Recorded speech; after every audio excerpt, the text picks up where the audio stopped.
Welcome to usmle World, where we ask, answer, and explain question. Today we diving you into Step 2 Internal Medicine, focusing on endocrine, diabetes, and metabolism. Let's get started with question number 3. For the following case, which of the following is most likely contributing factor to this patient's bone loss?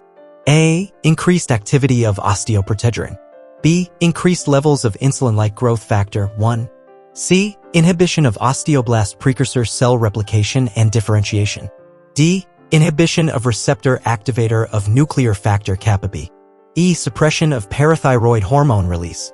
The case scenario is: a 67-year-old female comes to the office due to polymyalgia rheumatica. She was diagnosed a year ago and has required supraphysiologic doses of prednisone to control her symptoms. The patient has no other medical conditions.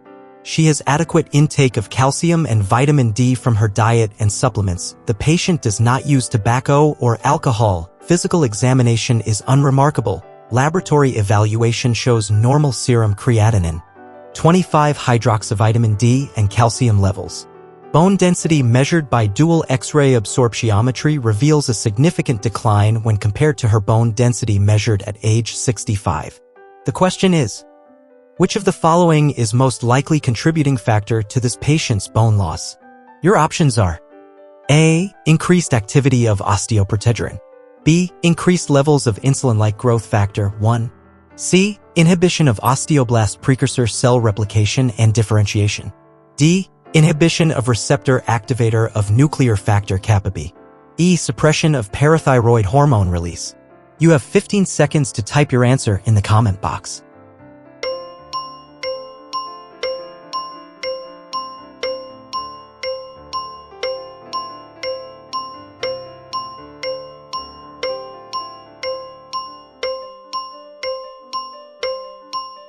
Congratulations if your answer is C, which is inhibition of osteoblast precursor cell replication and differentiation. This question is designed with the focus to assess your ability to apply foundational science concepts. Chronic or recurrent glucocorticoid, like prednisone, use as is needed in patients with polymyalgia rheumatica is associated with an increased risk for osteoporosis. Glucocorticoids accelerate the development of osteoporosis by a number of mechanisms, such as decreased osteoblast effect, since glucocorticoids inhibit the proliferation and differentiation of osteoblast precursor cells. They also induce increased rates of apoptosis in mature osteoblasts. It also has increased osteoclast effect, as osteoclast differentiation and activity are promoted by the receptor activator of nuclear factor kappa B called RANK or RANK ligand. This effect is inhibited by osteoprotegerine, which acts as a decoy receptor. Glucocorticoids increase the expression of RANK and RANK ligand and decrease the expression of osteoprotegerine, leading to increased bone resorption. Glucocorticoids suppress intestinal calcium absorption and renal calcium reabsorption, requiring increased release of calcium from bone to maintain calcium homeostasis.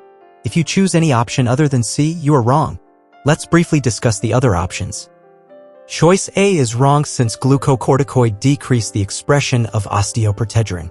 Choice B is wrong, as insulin-like growth factor 1 is produced primarily in the liver but also locally in bone. It mediates many of the anabolic effects of growth hormone, including maintenance of bone mass. Glucocorticoids suppress, not increase, levels of IGF-1 in animal models. Administration of exogenous IGF-1 mitigates much of the bone loss associated with glucocorticoids. Choice D is wrong, since glucocorticoids increase the expression of RANK and RANK ligand. Choice E is wrong because glucocorticoids alter the pattern of parathyroid hormone secretion. Example: reduced tonic secretion and increased pulsatile parathyroid hormone secretion, but overall secretion is only minimally changed. In general, bone loss is seen with excessive parathyroid hormone secretion, such as hyperparathyroidism, but not suppressed secretion. Your take-home message from this question is that chronic or recurrent glucocorticoid, like prednisone, use can lead to loss of bone density. Glucocorticoids inhibit replication and differentiation of osteoblast precursor cells, increase osteoclast activity, and promote intestinal and renal calcium wasting. Did you get the answer right? Only then you can click above to proceed to the next question. But if you can't answer correctly, you have to watch this episode again. Remember that understanding is necessary for progress. Use our great tools to learn how to ace your medical exams, particularly the usmle. Make sure you and your friends are prepared by subscribing to the channel, pressing the like button, and sharing this wealth of knowledge. Remember that all it takes is a single click to succeed.